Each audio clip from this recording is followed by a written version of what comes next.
In Sun Tzu's The Art of War, he says that the formation and procedure used by the military should not be divulged beforehand. For over 2,000 years, we have known the power that information holds, especially to one's enemies, and something that powerful must be protected.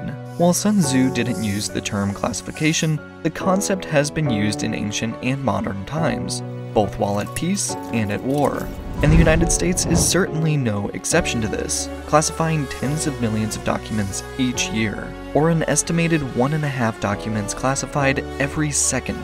But you might be surprised to find out that the US hasn't been using the modern classification system for very long, not coming into existence until after World War II. But what's the country's first classified document? And what's the oldest declassified document? If you want to find out, stick around as we learn something new.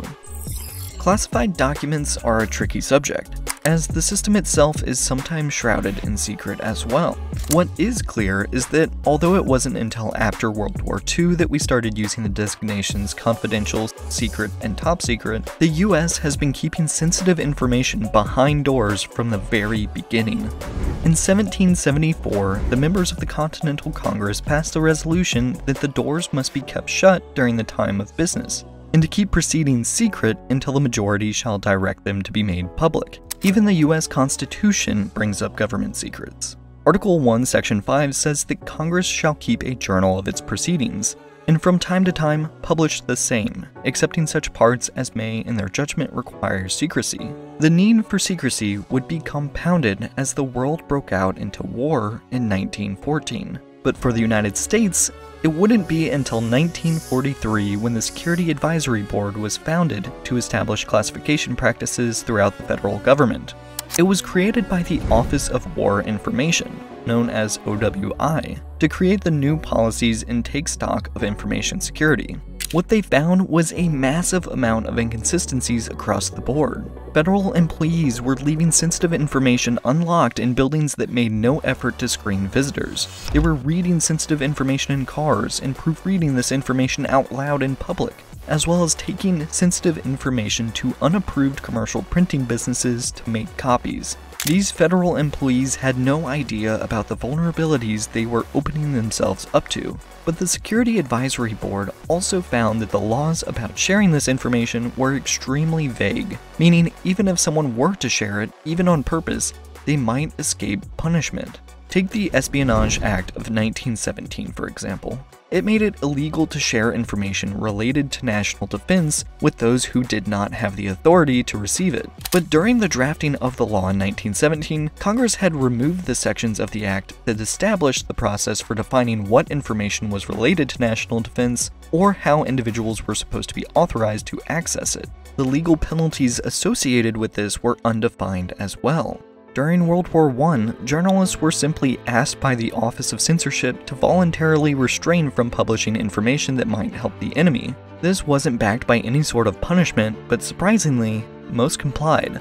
But the system was a patchwork of informal rules and improvisation, and SAB members, fixated on unprecedented levels of security risks, began to press for stronger institutional guarantees. They drafted rules later in World War II that would tighten the security of sensitive information in both practice and in law. But it wasn't until after World War II, and after the Office of War Information was abolished, that President Harry Truman would implement these guidelines with an executive order in 1951. These were the classifications of confidential, secret, and top secret that we use today.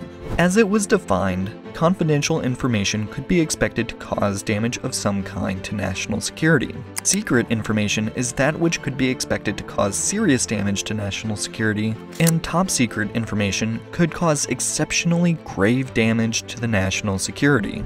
It created uniform definitions of secret information and standardized practices for handling that information, and it explicitly tied the new classification system to the previously orphaned sections of the Espionage Act, making it clearly illegal to share classified information with unauthorized people. Perhaps most importantly, the order gave individual government employees the institutional responsibility for classifying information. At the initial moment of classification, the government employee was instructed to consider only the risks that disclosure posed to national security. And when in doubt, a government employee was thus incentivized to overclassify rather than underclassify. And this has led to broad overclassification using the better safe than sorry approach.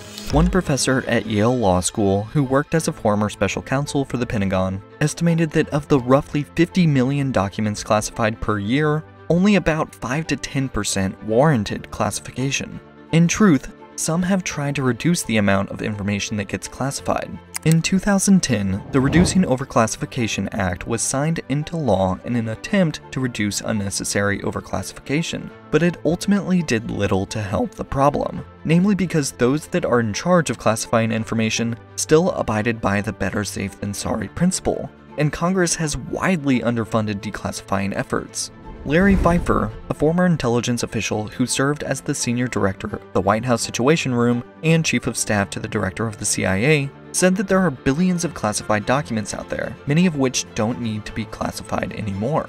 But the problem is that Congress never afforded the resources to get it done. Of the budget awarded for keeping government secrets, only around 1% of that money is used for declassifying them. The National Declassification Center in the National Archives and Records Administration is in charge of declassifying the documents, and they are currently working through a backlog of over 400 million pages. But what has been declassified is what the CIA claims is their oldest known documents, dating all the way back to 1917. The earliest 6 documents contain the chemicals and techniques for developing secret writing inks and methods for opening sealed letters without detection. These include things like dipping a toothpick in milk and writing between the lines of a letter, which can then be seen by ironing it out with a hot flat iron. If you want to look through the rest of them, I'll have the link to the CIA's website with the Freedom of Information Act documents linked in the description of this video, though beware, some of them are written in French. Apparently, the former CIA director, Leon Panetta, said, "Because of recent advancements in technology, the methods have become obsolete and can now be revealed to the public. But even more surprisingly, we actually have some knowledge on what might be the oldest document still classified to this day. A file designated WCD9944X1 is locked on the 6th floor of the National Archives. Inside is a file dated April 15, 1917, just 9 days after the United States entered World War I. Its classification is confidential, and it allegedly details troop movements throughout Europe in 1917. That secrecy classification somehow managed to remain in place after the Army last reviewed the document in December of 1976. But how they came to the conclusion that the information within could still damage national security today is anyone's guess. Now, can I let you in on a secret? If you hit the like button below, it really helps out the channel, and I would greatly appreciate it. Don't worry, we can just keep it between you and me. And as always, thank you for watching, and I will see you in the next one.